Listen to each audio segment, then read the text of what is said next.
video has been sponsored by King Maps, 5Guard, and Just Scripts. Check their website in the description.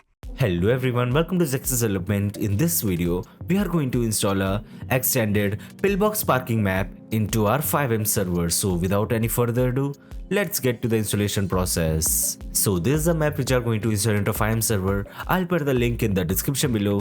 To download the map, we just to click over here. Now you will redirect to the web store. You just to click over here and get the map into your CFX portal and download the map. After downloading it, we just need to extract the file into our FiveM resource folder. So I'll be extracting it over here. Now open the file.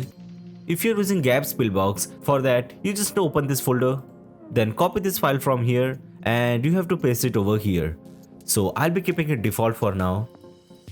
So that's it for the installation part. Now let's start the server. So we are in a server now and over here you can see this is the extended parking which we have installed into our FiveM server. You can use this map into your server to extend the parking of the hospital over here. So that's it for today's video. I hope you enjoyed the video. If you enjoyed the video, make sure to like the video and subscribe to the channel for more videos related to FiveM development. Goodbye.